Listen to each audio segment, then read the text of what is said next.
Christmas trees don't have to be expensive or brand new to help you completely transform your room into a festive holiday space. Today, we'll take a little sneak peek into some additions that I made to the chill lounge to get it ready for Christmas. Now it's time to say goodbye to all my alpine friends. Well, not just yet. We're going to bring these girls back to life in today's video.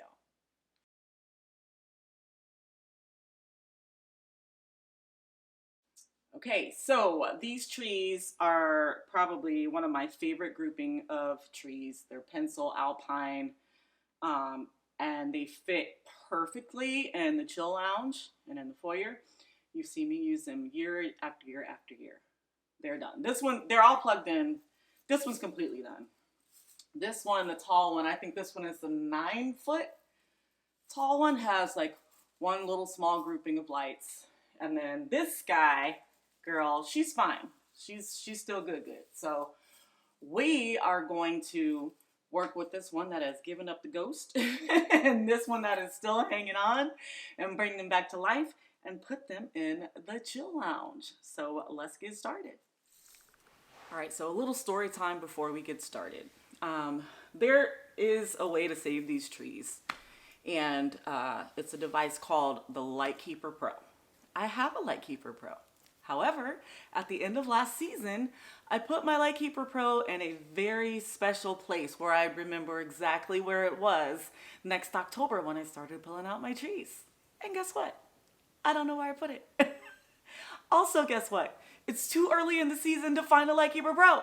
So I am going to have to old school jazz up these girls, and that's what we're gonna do. So if you have a Lightkeeper Pro, use it. It's your friend, and put it somewhere you'll be able to find it next year. Okay? Okay. These are downswept pencil trees, so they really don't require a lot of shaping. What I'm more so trying to do is make sure the lights are evenly distributed. That's one of the things I love about pre-lit trees. You know, once you get them shaped, the lights really just give you a beautiful display because they extend all the way out to the tips. I'll end up having to add some lighting to the other two trees so the lights won't all be exactly the same color. He won't mind so much. And if anything else, it gives it more of that old school nostalgic feel. Once you're done shaping your tree, you really should do this at the end of the season, but identify any lights that are out, and replace them before you start putting your decorations and ornaments on. It'll keep the tree from having to fight so hard to work, and will hopefully make your lights last throughout the season, especially if they're not LED lights like these. Okay, so for the most part, these girls are all shaped and ready to go. So I'm gonna move them into place, and then we're gonna go ahead and put the lights in. But before I move them, one of the things that I wanted to point out is that, ladies, you know how like when you're out for girls' night out, you and your girlfriends are getting together to take a picture, and you say, wait, get my good side. The same holds true for Christmas trees. I don't care if they're 20 years old or brand new out of the box. They all have a good side. So, you know, do your due diligence in shaping the tree properly, but then be a good girlfriend. Find her good side and showcase that.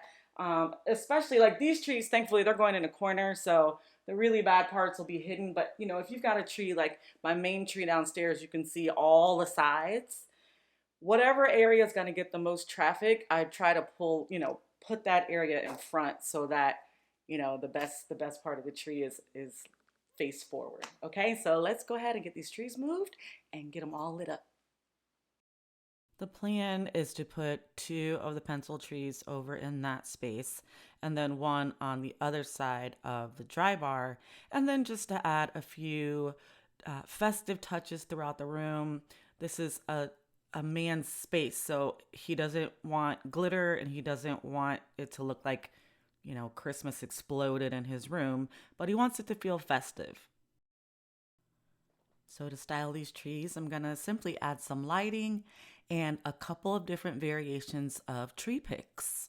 Okay, so a couple things. I didn't like the height variation with the smallest tree and the tallest tree together, so I switched them out. And then I went and got a box of lights for the little tree. And then I'm going to use these picks I've had forever.